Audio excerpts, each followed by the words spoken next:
shit. I thought we're back. We're almost back. We're back. All right. We're back. We're back after 4 years. That was our first. That was our worst Mm. technical difficulty, crash and burn in the middle of the show. But we are back for SEC Part Two to wrap this thing up, Mike. So, I just finished up my favorite Tennessee Vols, coming in at 7 at 9-3. So we're going to move into number 6 on my next section. I've got the LSU Tigers coming in at 9-3. Mike, these next few teams, they're going to win some games. Tigers, they're returning 12 from a team that went 10-3 last year. Obviously, they don't have the same QB that they had last year. They have our friend Garrett Nussmeier. You know, his daddy was freaking clown offensive coordinator for the Gators back when Shark Humper was here. So, scary. All right. Shark Humper. So, Shark Humper, yeah. McChicken. Nussmeier's coming in at 7th out of 16 in the conference in terms of being a QB.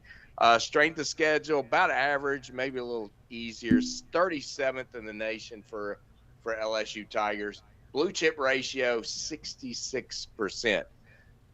So here's the deal on Nussmeier. He's got some big shoes to fill. Daniels last year, he tore it up. Nussmeier last year, 591 yards, 4 touchdowns, and interception. I just don't think he's going to do it. I think this is one of the teams that could be slightly overrated, but you never know. Tigers have one of the best offensive lines in the nation. The best tackle duo in college game, Will Campbell and Emory Jones. Pretty big studs. They're probably going to be first-round draft picks in next year, coming off that offensive line, so they got some blockers there. Tigers finished 92nd as a team in coverage grade. Their secondary sucks. Their defense wasn't that good last year, and everything was all about Daniels. I think the defense is still going to be an issue, but I think they'll scathe by at 9-3. You know, if their schedule was a little tougher, like some of us with big boy pants, they probably wouldn't win 9 games. But they got a relatively okay schedule. I'm gonna give them 9 wins, Mike. Next up, Mike, this next team, I have a hard time even talking about them. I've got number 5, the Missouri Tigers, going 9-3. Mike, they're returning 13 from a team that went 11-2 last year. They have Brady Cook. I think it's a pretty decent quarterback, pretty good. 5th, they're saying, in the conference. But Mike, their schedule, there's like 132 teams in the Power 5 and Group of 5. Mike, their schedule's 127th. Mike, 127th. That is a joke. It's a total joke. It's not right, Mike. It's not right. I'm not happy with that. I don't like this. So Brady Cook, you know, he's got a lot of love on a national scale. He's pretty good. He was actually the 2nd leading rusher last year. He hit 66% of his passes, a couple of years under his belt. Last year he had 3,000 yards, 21 touchdowns, 6 interceptions. And Mike, they've got the number 1 receiver in the nation. So that's going to help them. Especially when you've got the 127th schedule in the nation. Defense, that's where it's going to be a little different, Mike. They lost some studs on defense. They just returned 5 from a team that lost some really key players on the defensive side. They're only 38th on the blue chip ratio, but you know, I think they're going to lose their tough games. And here's their tough games. Alabama, they're going to lose that one. and then they have a couple. Then they have their next two tough games: Texas A&M and Oklahoma. That's it. That's the only games that they have of teams that really are probably going to be above 500. Yep. Joke. 9 wins, ridiculous schedule. I'm pissed. They could win 10, which sucks. Over to you, Mike. All right. Well, so I do have them at 10 wins. I do have them at 10 wins, but I'll get to that in a second. So I have. Hold on, I can't hear you. What? Go ahead. I said I don't doubt that. No. Still So, not happy. I'm not happy. I got Auburn at 8-4. Peyton Thorne, you mentioned him. The dude has had his troubles. Look, last year we talked about it a lot in our pick'em games. Peyton Thorne, we faded him a lot, but there were some times too he showed a little bit of promise. 16 touchdowns, 10 interceptions. If he can add 10 touchdowns and cut those interceptions in half, Auburn could win 8 games. So I got him at 8-4. I think that's what happens. I think that's what he does. He's been in college for what, 15 years now? I mean, shit. Yeah. He's got to get it together at some point. Auburn's toughest games, though. Listen to this. At Alabama, at Georgia, at Missouri, then they got Oklahoma at home. That's a tough 4. So I think those are easily probably their 4 losses. You could probably throw another 1 or 2 on there. So, yeah, I'm with you. LSU, I got it 8-4 as well. The thing to note about LSU, it's at the bottom of the screen. It's been cycling through. You may have seen it a couple of times now. But it's the LSU, one of our LSU fun facts.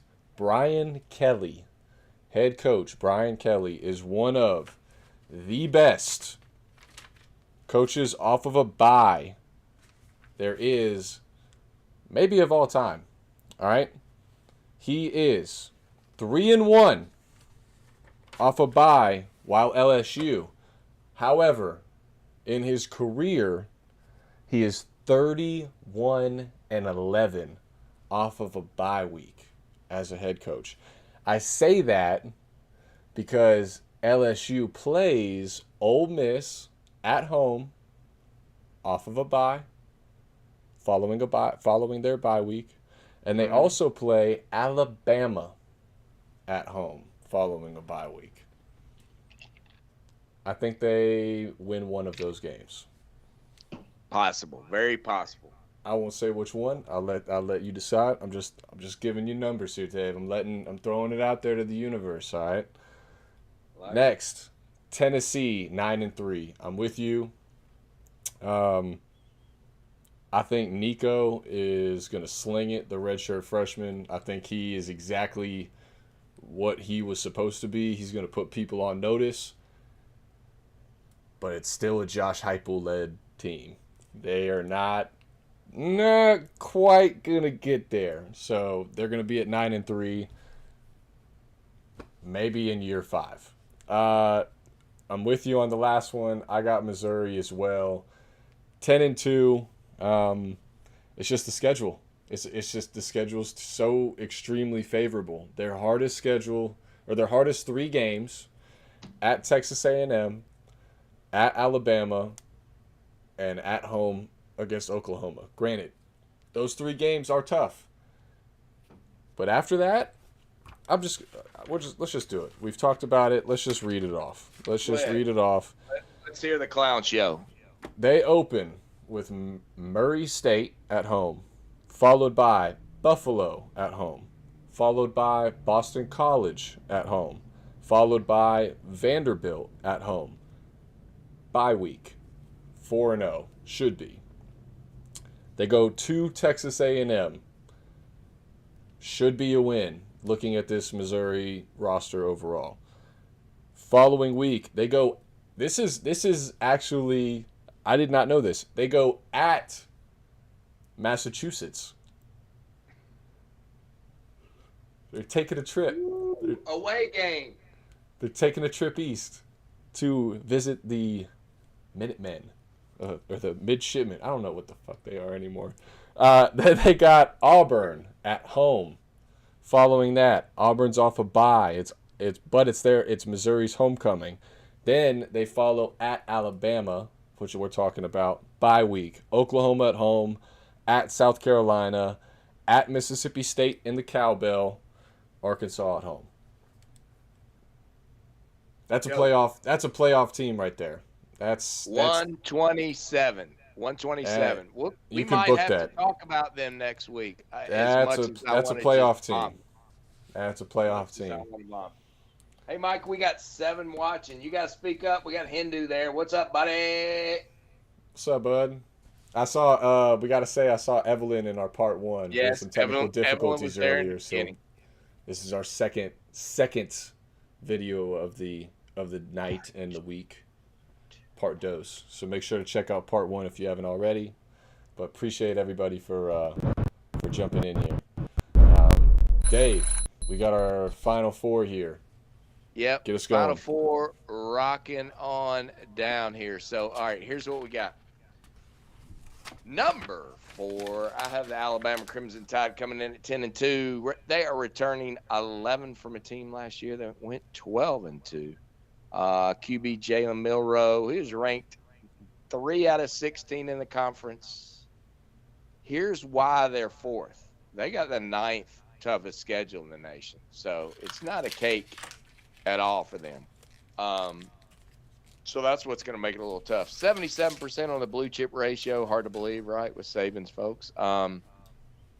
If Milroe can take it up a notch, serious team. Running back, guy named Justice Hayes. That's who's going to start at running back. He had 168 yards last year, Mike, on 25 carries. That's their starting tailback. So that's kind of interesting.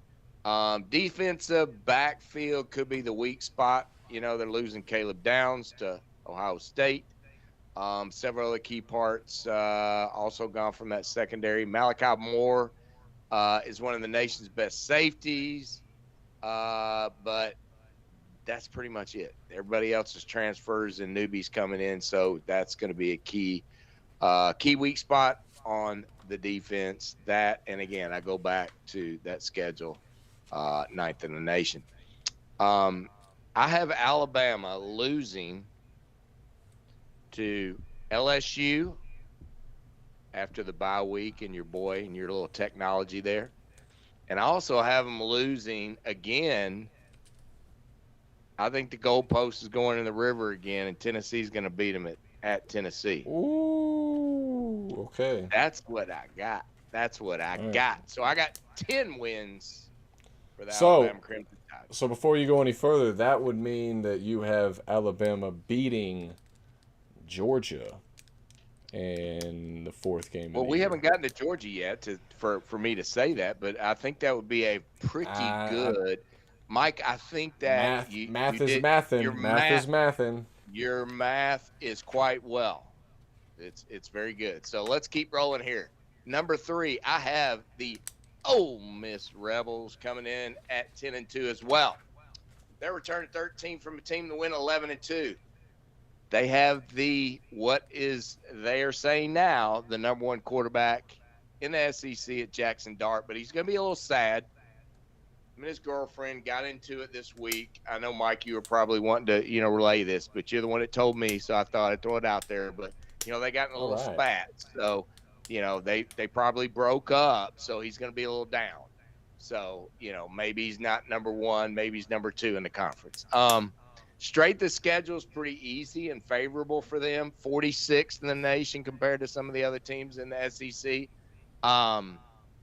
So, he had a good year last year. 3,400 yards, 23 touchdowns, 5 picks, 8 rushing scores. He should have another good year for Ole Miss for sure. Blue chip ratio at Ole Miss, 43%. They brought in probably one of the best transfer classes in. However they did at running back. They lost Judkins to Ohio State, right?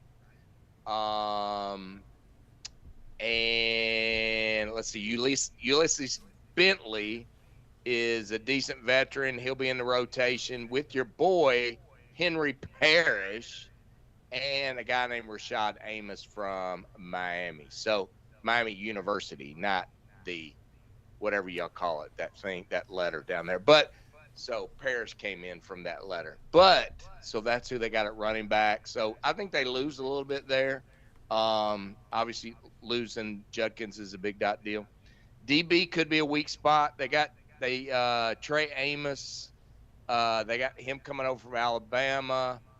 And they got a guy named Isaiah Hamilton from Houston. They're taking over, but I think Amos was kind of just a reject from Alabama, which is they've got a weak secondary anyway. But I have Ole Miss losing to Georgia and Oklahoma. So Ole Miss loses to Georgia and Oklahoma, and it might just be the dogs. They might get past. They might get past Oklahoma. We'll see. As we go along, we will look at these games. But I got 10 wins for the Rebs. All right, number 2, Mike. Evelyn's back, by the way, Miguel. Number 2, I have the Texas Longhorns coming in 11-1. They are returning 10 from a team that went 12-2 last year, but it wasn't in the SEC. It was in the Big 12. Their QB, Quinn Ewers, they've got him ranked 4th out of 16 in the SEC. Strength of schedule, 49th, which is much easier than what Oklahoma had, right? Longhorns blue chip ratio, 77%, which is pretty damn good. Ewers last year, 3,479 yards, 22 touchdowns, 6 interceptions. Can he improve on that? Or is the SEC schedule going to make it worse? The Horns lost their top 4 receivers, but they did go out and get Isaiah Bond from Alabama, a guy named Silas Bolden from Oregon State, who's pretty good, and a kid named Matthew Golden from Houston. And then they got tight end Amari Diblock from Alabama. So they went out and got some serious talent on the receiving end of things. Tidbit for you, Mike, and I bet you didn't know this one, but you might because you've probably been working all day. But I found out just today, did you know that running back C.J. Baxter, 5-star running back for Texas, is out for the year for the Texas Longhorns? He had a debilitating knee injury yesterday, and they have announced he will not be in the backfield this year. So, that's a big. Yes, they have. That's a big deal. The kid they have coming in. So they have this guy named Jaden Blue. Last year rushed for 398 yards, 3 touchdowns. But their little freshman running back, Mike, number 3 in the nation, Jarek Gibson. Write that one down. Jarek, Jerrick Gibson, out of the state of Florida, number 3 running back in the nation last year. You watch what happens there. We'll leave it there.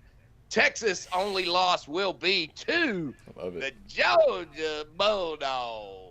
So I got them at 11-1. Could be worse since they lost Baxter, but I don't think so. All right, Mike, here we go. Drum roll, please. The number 1 team in the SEC. Much to my chagrin, my wife will be quite happy. My son Ian will like it. But I got the Georgia Bulldogs coming in 11-1, winning the SEC, returning 15 starters from a team that went 13-1 last year. Quarterback Carson Beck, number 2 out of 16 by the experts. Strength of schedule, 20th. Just so you know, this is Georgia's toughest schedule in decades. Decades, Mike. 20th in the nation, tough schedule for Georgia. So, we'll see if they're up to it. Bulldogs come in at a blue chip ratio of 79%. Mike, only 21% of the kids on that team are 3, 2, and 1 stars. Everybody else is 5 and 4 stars. Those Bulldogs kids are bring there to back. get those academic numbers up. That's what they're there Yes, for. they are. Oh, Yeah. that's right. What, 44% or some great Gotta get ratio that. like Gotta that? get that team GPA up. Yeah, they do. They do for sure. Um, Bulldogs have 4 returning players on the offensive line, all of which will be in the NFL after this year. Um, the team, that line was 7th in the nation in fewest sacks. Beck comes in. He threw for 39, 41, 21, and 6. Um, at running back, they took our boy ETN. He got a better offer, one that he could not refuse. And they also have Roderick Robinson and Brandon Robinson, so they've got a good backfield. They lose Brock Bowers, but they've got Oscar Dell. And then they brought in transfer Ben Urasek from Stanford, another one of those Stanford, Iowa tight end studs. So they lose nothing there. Defense, front 6 remains relatively intact. Defensive tackle Zion Lodge, the only one gone that went to the draft, so they're returning all those guys. Watch out for linebacker CJ Allen. He should be awesome. He had 41 tackles last year's freshman year. And Samuel Mondon should be another good tackler as well. 144 tackles, 13 tackles for loss over the last 2 years. So we know how that Georgia defense can be. So the Dogs' only conference loss will be at Alabama.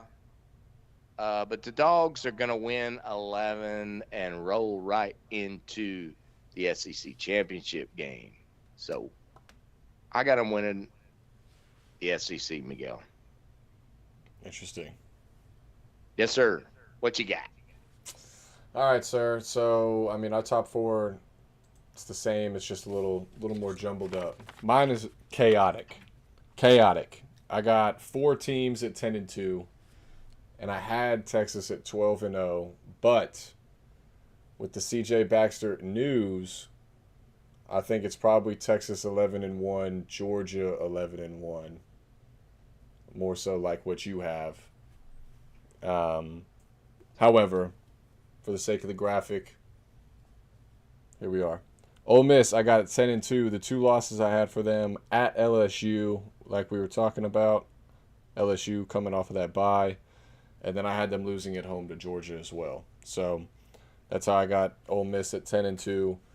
They're extremely experienced. Lane Kiffin, this is probably one of his best chances to actually do something, especially with the playoff expanding to 12 teams. Ole Miss has kind of always been right there in that top 15 since he's been there. Even before that, they kind of just been right on the outskirts a couple times. I think this is the year they probably are going to sneak in there as a 10-2 team, maybe as the 10th seed, 11th seed, somewhere down in there. But I do think that they'll probably find a way.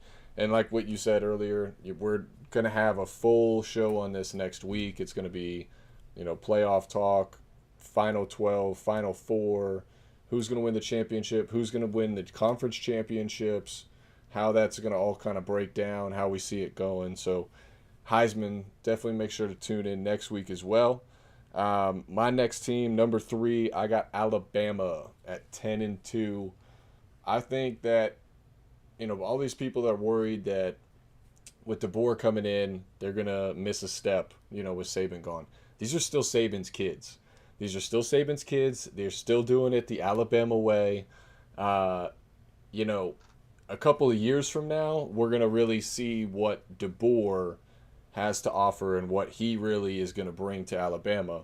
But this year and next year, it's still roll tide. It's the Crimson Tide are going to be a problem. I have them at 10-2. The loss I have them losing at home to Georgia. And then I have them losing at Tennessee. I'm with you. I think the goalposts are going to be coming down, floating down that river, baby. So I'm with you at that.